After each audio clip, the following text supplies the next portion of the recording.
प्यारे साथियों को नमस्कार। कैसे हैं आप सभी? आशा करते हैं आप सभी स्वस्थ मस्त जबरदस्त होंगे। यूपी पुलिस के जितनी भी परीक्षाएं आ रही हैं उनके लिए शॉर्ट वीडियो रामबाण साबित होंगे, ये बात मैं आपसे कह रहा हूं।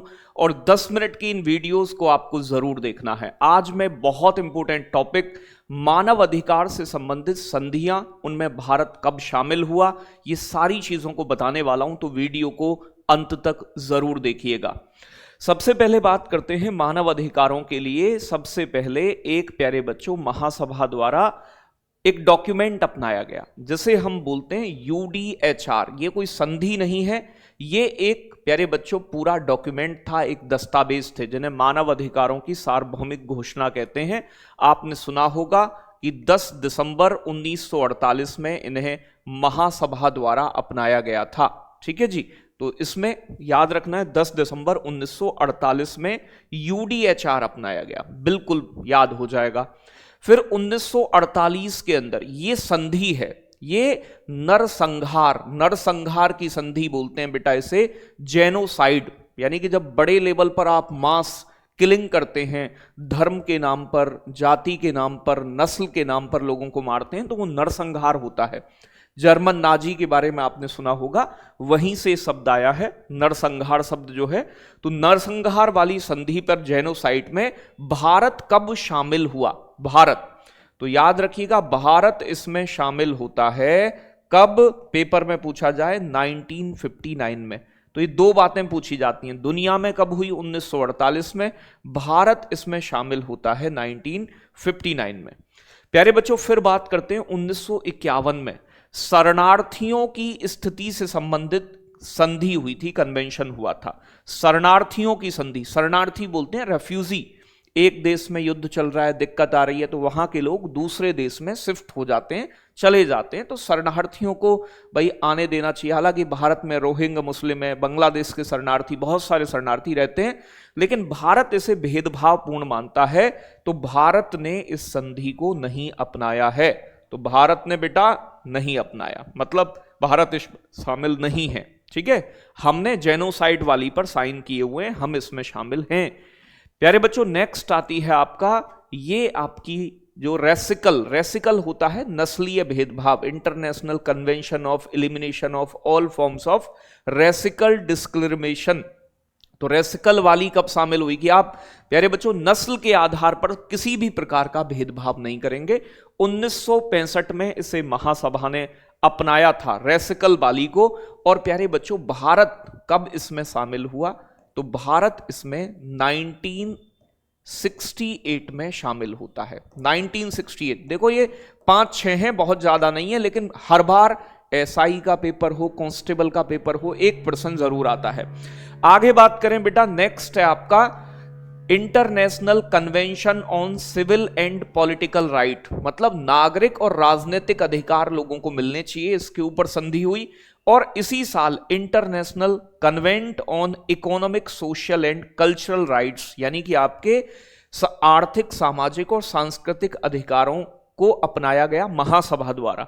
ये दोनों एक बार में, चाहे आर्थिक अधिकार की बात करें या फिर राजनीतिक अधिकार की बात करें, ये दोनों कन्वेंशन महासभा ने 1966 में अपनाए। भारत इसमें कब शामिल होता है? भारत ने कब अपनाए थे?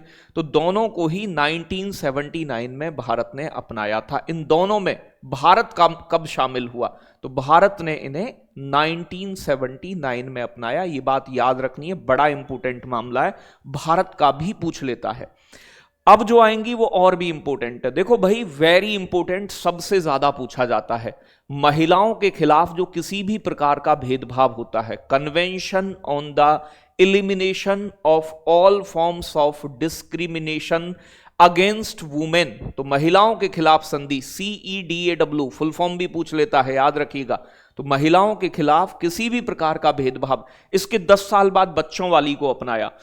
अब देखो यहां दो चीज हैं, वुमेन वाली पर भारत ने सिग्नेचर जो किए थे, साइन, ठीक है भाई, वो 1980 में किए थे, मतलब कि हम इस संधि में शामिल होना चाहते हैं।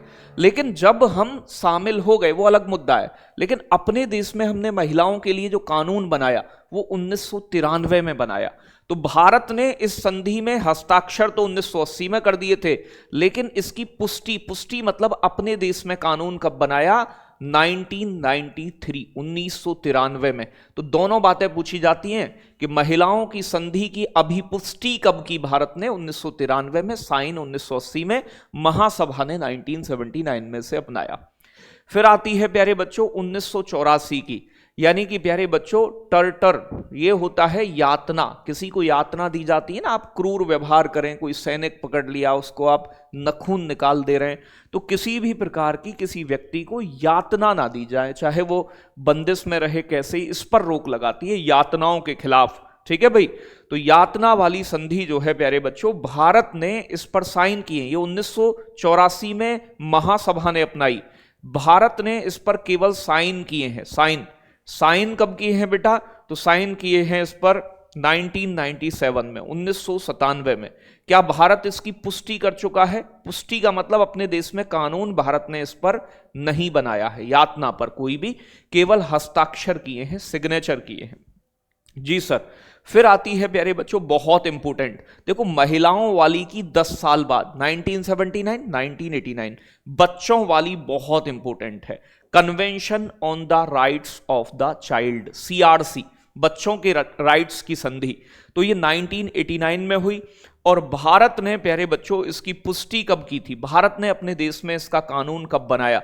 तो भारत में इसकी जो पुष्टि होती है बेटा वो कब होती है? 1992 में, 1992 में, 1992 में। वेरी इंपॉर्टेंट, याद रखिएगा, भारत इसमें 1992 में जुड़ा। ये संधि कब की है? 1989 की। फिर आती है प्यारे बच्चों 1998 में रोम की संधि। ठीक है भाई, रोम की संधि 1998 में हुई, इसके तहत अंतरराष्ट्रीय आपराधिक न्यायालय की स्थापना हुई। ठीक है भाई, ये द हेग नीदरलैंड्स में। तो ये अंतरराष्ट्रीय न्यायालय की स्थापना कब हुई थी ये पूछ ले, तो स्थापना हुई थी 2002 में। और प्यारे बच्चों इसका हेडक्वार्टर कहां है? तो इसका मुख्यालय है द हेग नीदरलैंड्स के अंदर, याद रखना है, बड़ा इंपॉर्टेंट मामला है। ठीक है जी। एक विकलांगों की संधि भी पूछी जाती है। ठीक है भाई, विकलांग वाली अगर पूछ ले, विकलांग वाली संधि के बारे में अगर बात करेगा तो ये संधि हुई थी 2006 में, महासभा ने अपनाई, और भारत जो इसमें जुड़ा था, भारत इसमें 2007 में जुड़ा। तो विकलांगों के खिलाफ किसी भी प्रकार का जो प्यारे बच्चों अमानवीय व्यवहार होता है उसके लिए संधि प्यारे बच्चों की गई थी। विकलांग व्यक्तियों के लिए ये संधि प्यारे साथियों की गई थी। तो विकलांग वाली मैंने आपको बता दी है। तो ये जितनी भी संधि हैं, बच्चों वाली, नरसंहार वाली, पेपर में यहां से एक प्रश्न जो है जरूर आता है, इसे आपको याद रखना होगा, रिवीजन करना होगा। बहुत बहुत धन्यवाद। जय हिंद, जय भारत साथियों।